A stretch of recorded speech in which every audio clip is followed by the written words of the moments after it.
Welcome back to another episode of DrayZera UNCENSORED, and we have got a bamboozling, hardcore, amazing podcast for show, yo.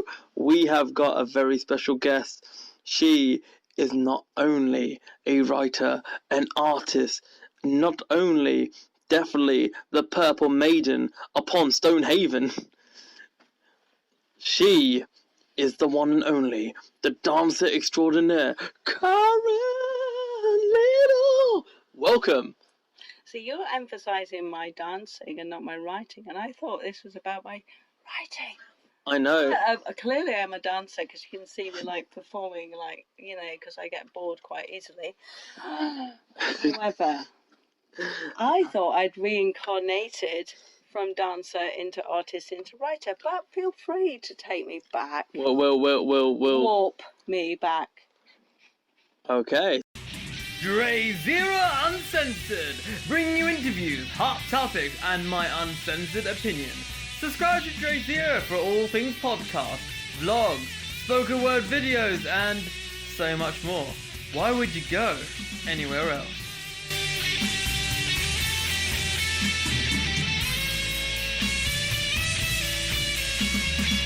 So I was told that. At the beginning.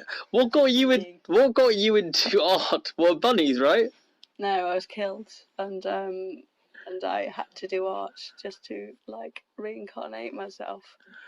So when you were younger, you drew bunnies for art, didn't you? I'm taking a piss out of you because once again technology has wiped out my words, and I'm supposed to say the same thing. I'm not going to say the same thing ever again. I've told you about bunnies. It's gone. We've moved. We've moved on from bunnies. I've killed the bunnies. The bunnies have been killed. Move past them. So move past the bunnies. Move past the bunnies. Thank you, my dear. We're moving past the bunnies now into school. Now, from school, what happened? From school or during school? Both. You have to be very specific. No, you have to be specific. All right. Sorry. I there's a lot of stuff that was in school. During school. And it's all a long time ago because, you know, we're talking like way back. You just stood on my dog's squeaky toy, and that wasn't me like... Oh man, I have to say this technology can transport, can't it? So yeah, what happened during school with you and your artistic life? Oh, well, that's actually quite a good question, so I'm prepared to go with that. I was a problem child, a product of a broken home. Before that was fashionable and normal, and as a result of that, art was my escape, my raison d'etre. I never did French, we did German. I had to do German because I was so northern, my accent was not French. You understand that to be French you have to speak the language. Oui, oui. Whereas if you're very, very northern, which I was before I ran away from home, German, because you're so guttural. And that's, you know, when I first realised the discrimination against the dialect.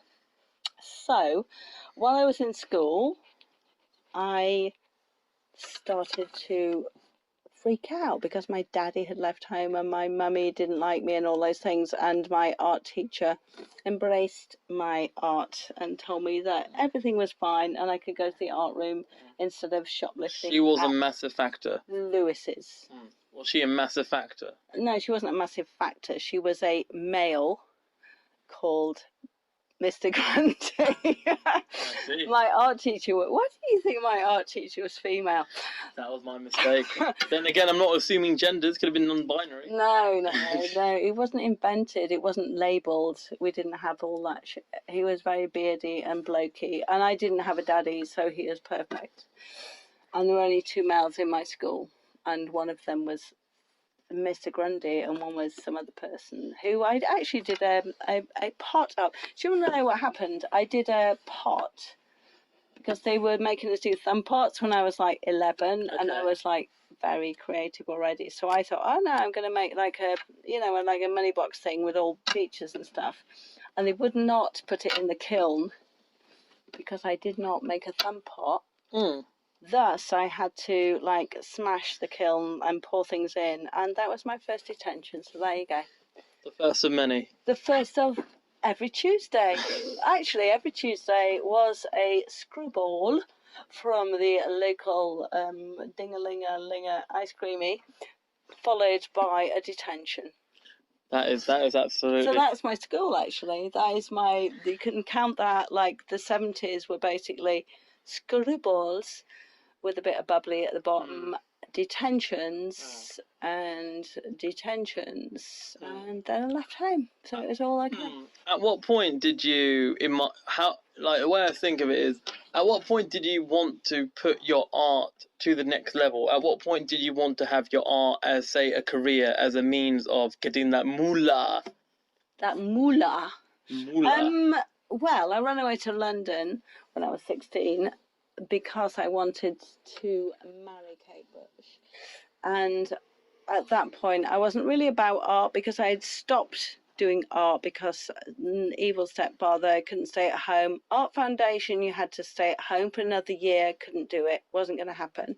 So I ran away to London, met Kate Bush. Let us be clear about this, met Kate Bush. And she told me about London Contemporary Dance School. So instead of doing art, I went to London Contemporary Dance School, became a dancer, and later joined a dance theatre company, doing dance, and only later went back to art.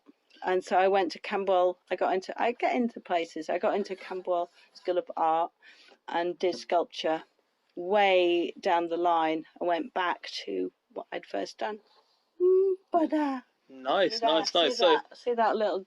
Yeah, that was a contemporary move. That was very contemporary. That was definitely contemporary. I mean, for all those that cannot see you, through my screen, I could definitely see you doing the marvelous waltzing going down. So tell me, going back a little bit, in terms of Kate Bush, how did you and Kate Bush get connected?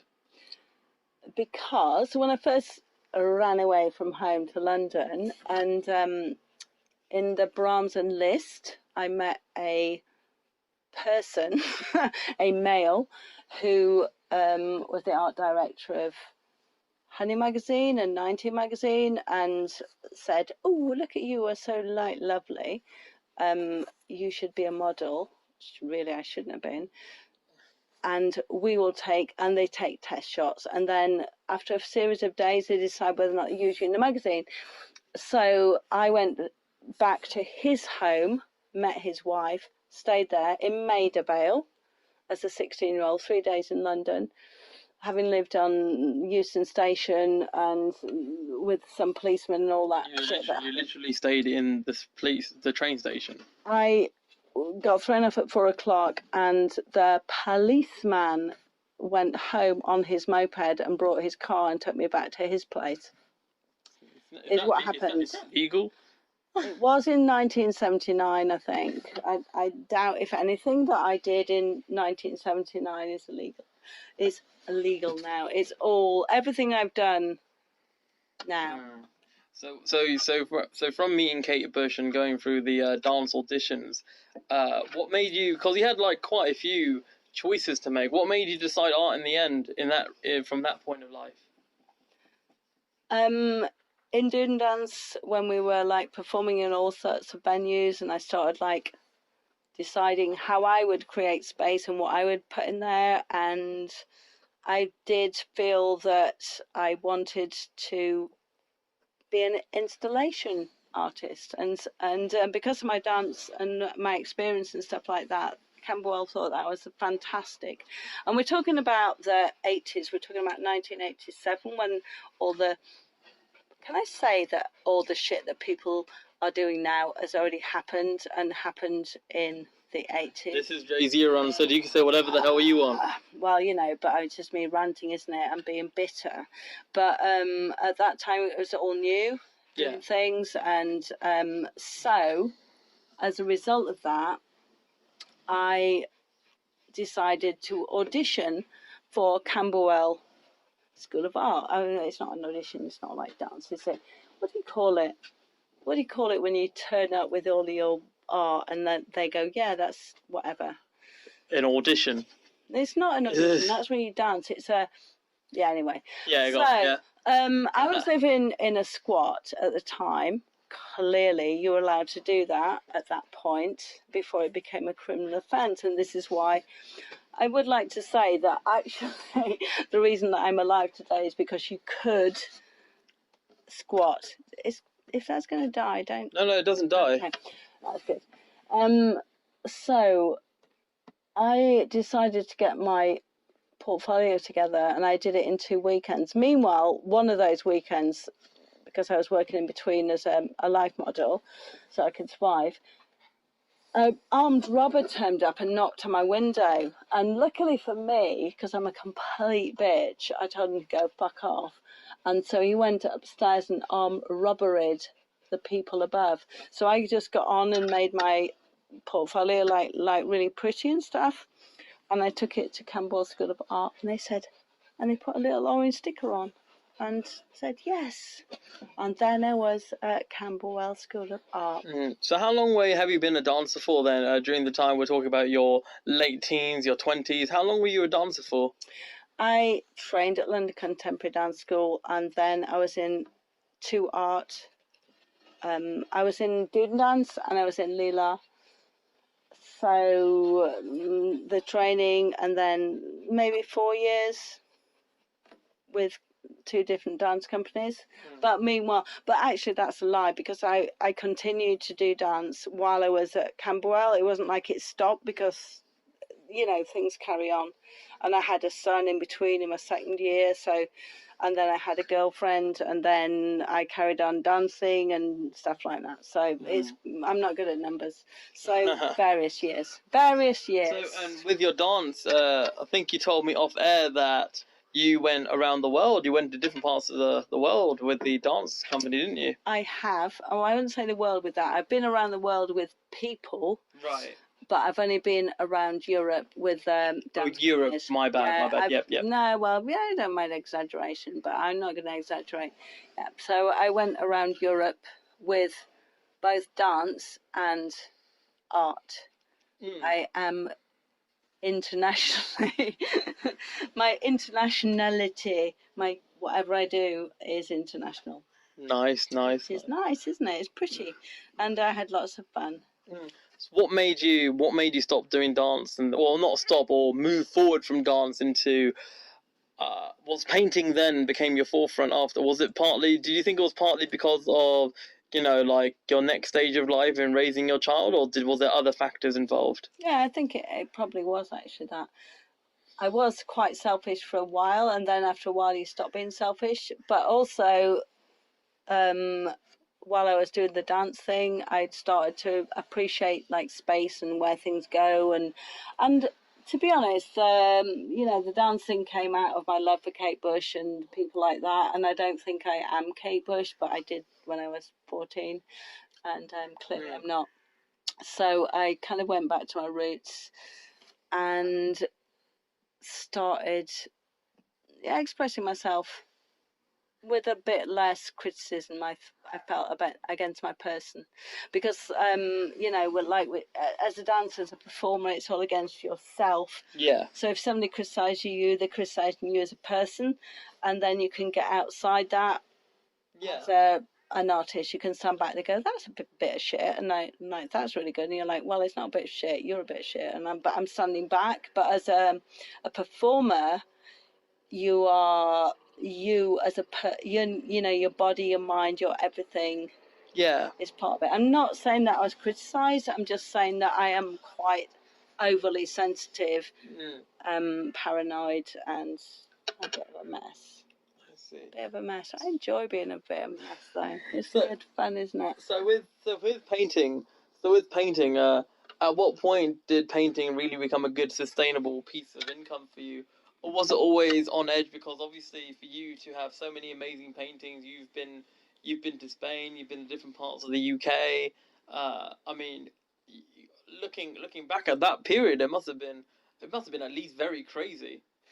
Well, when I did my Camberwell, I did sculpture, and I did have a choice between Goldsmiths and maybe it wasn't the right choice, I don't know, and Camberwell. And then maybe I was lazy because it was nearer, and I did my foundation there. And I did sculpture because of the size of the fucking studio. To be honest, as a painter, I went there because I was accepted for either course. Yeah. And like as a sculptor, I could take over everything, and I really did. I could cast. I could learn how to use oxy, whatever the fuck. I don't even know because I don't know terms. So basically, I could weld. I could cut. I could get this amazing sand pit and put things in there. I had a massive space which I took over, no barriers. As a painter, I had like a little box, like a little hen box. I might as well do that in my fucking bathroom for all I cared. Yeah. So I chose to do sculpture. Yeah. Practical. I'm practical, aren't I? That's definitely practical. And I know that's pretty rad, I dare say. One thing that is interesting about that period is that when you did all that, when you've done all that creativity, to me, it makes me feel that you definitely wanted to be more in control, rather than when you're in school in such a contrived environment, when there are rules in place that you don't agree with. It seems to me that you didn't really react well to it. Does that make sense? And whereas you had your own space, your own creativity, you created art. But in school, it was just all a fart. To an extent, that was exactly what happened. And Yeah. I did my art foundation in 1987, and I was out in 91. During that period of time, I like had a child. I had so many relationships with women and men and all the rest of it, and it was completely normal. I was in an environment which people now, much as they might whinge about what happens to them, I was in a kind of a safe place compared to what was happening to people who were teachers and barristers and all the things that were happening where their sexuality was questioned and they had to label themselves and put up with a lot of shit. So within the art thing, in an art college, when I was at London Contemporary, everybody was coming out, but AIDS was going on, and it was quite hard, but it was cool. And then at art college, you can do what the hell you want. Who is going to put you down in art college? It's not like business school where people like judge you. I don't like being judged. I don't like being labelled. Yeah. I'm happy to be messy. Maybe if I have a label, it's messy. And so that's how, but you know, I set off as a painter. I went to art college as a sculptor because of the space and the opportunities, and I could paint in my fucking garret. I could paint in this room as I do, but art college, why would you? And we had a grant, we didn't have to pay for it, and I was in the squat, I didn't have to pay for it. I'd done the dance, so I didn't get a degree, I got a scholarship. So why would I be a painter in a little box? No, I will do all those things. I will like have a bandsaw and that saw, and I will like do all those things. And interestingly, like, cause we will move on to your writing in a bit, but on that point, I just want to ask, then, in that regard, for you, these days we're in 2017 now, and art to me I think art degrees and art is completely different to how you learned it back then. I mean, what would you say to the people listening today that are artists? And in comparison to you, it seems to me, for me, you had far more freedom back in those days, whereas I'd say today, even it seems to be that the way that art is being taught today is still quite contrived, like your school days. Is that a fair assessment, would you say? Especially as Pascal, I know why that is, because when I was in art school, my education there was free. I didn't have to pay a grant. My education was free. And the government seemed very distant. The government, whoever the government is, were distant. Yeah, the Conservatives back in those days. Yeah, and I taught. I have taught for like 7 years. Much as I'm a free spirit in my head, I have taught in institutions, art colleges, and realised that the government is one step ahead. So you have to prove stuff. I was the only maverick when I was teaching for 7 years. I was literally told by the head of school, we can have one maverick. You are that maverick, because I do think that I inspire people, because I love people that have been shot on. I was shot on. I love people who are shot on, and a lot of teachers, a lot of tutors prefer to take on board the people who are proving themselves, who are neat, very often neat girls actually, Yeah. and are going to get the grades and already got the grades and whatever. I don't know their background. I'm not claiming to know their background, but when I was teaching, I was the one person who taught within my art college, Yeah. you know, young heroin addicts from the streets. I went there, and that was like in my spare time, but it was connected to the college. And because what they were saying was important, but they were like dismissed. Only 2 of them managed to move up the scale to the art college, but 2 people, even 2 people, is like massive, isn't it? To me, that is like That quite a is massive thing. You've essentially changed people's lives with that, and At giving them the least confidence. 2 people who, instead of like shooting up every single night, managed to move, and then like I you know, and there are a couple of people that I'm still in contact with who say, you know, that I've done that. That's like amazing, isn't it? Yeah. That's like being like a doctor, which I could never do because I can't do doctor things. Yeah. Indeed, that's pretty awesome. So yeah, so we're moving on to that, and then once your child had become an adult, and then soon after that, you started the whole writing. You started writing books. You've got 60 pieces of poetry that is in various publications around the world, international, worldwide, and yeah, so. And of course, the main hem upon the stem, upon our creme brulee, is your book. Tell us about your trilogy, your book. Tell us about the crown jewel, the epicenter of the life of Caron. Yeah. So I started writing the book that became Filled with Ghosts without knowing that I was writing, because I was writing in order.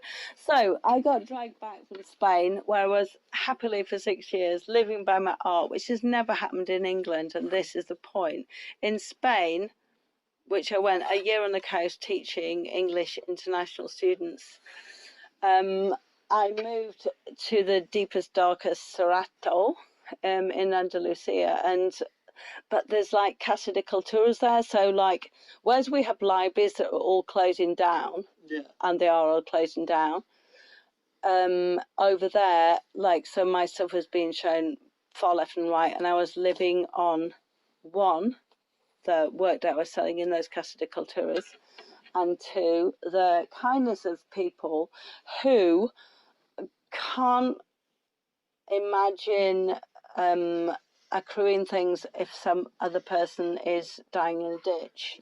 And that's not very English, is it? You know? I mean, so that's a very Spanish thing. There's a lack of camaraderie within this country, I'd feel. I mean, I think people in this country think that if they get something, then good for them, and if they don't get something and somebody else is getting it, then it's taking their oxygen.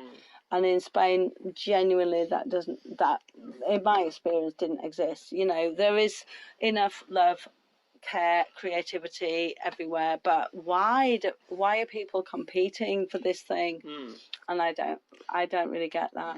And to pardon the interruption, like, I don't know if it was ever clear, why did you come back if you love Spain so much? Because I went completely mad. But I was like there for maybe like 9 months of complete psychosis. And this is not new. This is something that happened when I was 5, 7, 9, 11, 13 and all the rest of it. But because I was like in deepest Spain, people let me get away with it because I was a mad English woman, single parent, painting, showing her work, doing all this stuff. So nobody's going to like section me. You know, I'm throwing off my clothes and my son's like, whatever. And they're like, oh, she's a mad English woman. So, yeah. I see. So if you were a quote-unquote mad Spanish woman, they would have done something, you're saying? No, they wouldn't. It was like I was having, you know, friends, like massively important friends, who were in the same place as I was, but it was not something that would get you sectioned. I see. You just like rode it, and then you rode it, and meanwhile you're writing and painting and you know, or doing whatever, raising your family, or doing whatever the hell you want. I see. Did you feel that was the madness in terms of the living conditions that you were succumbing to in Spain, which, of course, is linked to your book, of course, or was it to do with, were you at all homesick? Because I feel that you've travelled so much. What is home? What is home then? You know what I mean? I was not homesick, Okay. honestly. Not for 1 second homesick. I did not want to be dragged back to this England place. This England place. No, I really didn't. As far as I was concerned, that was one of the lines that I'd drawn when I was there. But stuff happened, as it does. But I'm saying it's not Spain that happened. It wasn't that. This happens to me, who I am, and I got away with it. Is how I see it. A lot longer in Spain than if I'd been in England. How do you mean? Well, for instance, I was already mad in the eyes of the people surrounding me because I was an English woman, single. I had no husband. I had a child. I had taken away the roof and turned it into a terrace. I was painting. I was sculpting. I was doing, I was like doing all the things that people did. I didn't have land. I didn't grow potatoes I didn't have a tomato in sight. I know. And, so they just took that as what I did. So I did for a long time, plus my son didn't want to get me sectioned, and well, God, why would he? Because he was he was a teenager. Why would he get the one person that he could see as his protector that he'd known forever as a person who was mad? Why would he get that person? So there. Pardon you. Well, I can do that. Oh, dude, I thought that was a burp. My bad. I don't burp. This is what happens. This is what happens when fuck it. This is what happens when we're only in audio, people. Now, anyway, so let me just ask you this. Then. So, with your book. Which book? The first book? We're talking about the trilogy in general. We're talking about the trilogy in general. The trilogy in general. So, with the trilogy, is the trilogy essentially the life of Karen Little, but done in such an amazing storyboard way? Tell people more about the book, because this is your flaw, because what you've said in the past you said in the past 25 or so minutes previous to this, you have talked about such incredible, crazy things, from all the substances you've had, the squat, crashing with police officers, chilling out with Kate Bush, being in the biggest dance associations in the country, if not the world, all that kind of stuff. And they're going to see bits and pieces of all that excellence in the book, aren't they? Well, they are, unless they don't understand it. Because when I was dragged back from Spain, it was literally dragging back. I thought I was here for a week. I thought that I was going to go back. Who dragged you back? My family. Okay. But after months of whatever, because if you're psychotic, you smash phones, you smash whatever. And in deepest Spain, the internet is just at the library. And if your son is trying to sell stuff, but you just smash that, nothing happens. So it took a while, and when I was dragged back here, I met people within Manchester, and it took a while, as it does here, to meet people who understand you. And what I understood about Manchester very quickly, because it's when a crow flies over and it's a new place and they get it in 5 seconds, but people who are in it don't get it. So I saw Manchester from the the heights. No art. I don't care. I'm not gonna I don't care. Anybody thinks there's art in Manchester? No, not gonna happen. Just a controversial. Yeah, sorry, go on. Writing. So I met writers, and at the time, the performance people, the writers, that was and all I had, because I dragged back from Spain, I'm still wearing the same flip-flops. It's a shame it's not visual, because they're very pretty. Well, don't worry. I mean, none of us know what flip-flops you're wearing. Oh, they're flip-flops, and they're lovely. And the only reason I know that they came from Spain is because I have this vague idea of buying them, and how else would I have them? So I came back from there, and Survivors Workshop, which happened at Common Word, and Jackie Hagan taught it, and I started writing without knowing that I was writing a book. I threw everything away, every single session that I've had. You're yawning. He's yawning. He's bored. I'm so... Well, the final time, I am not yawning. Let me just tell you this right now, yeah?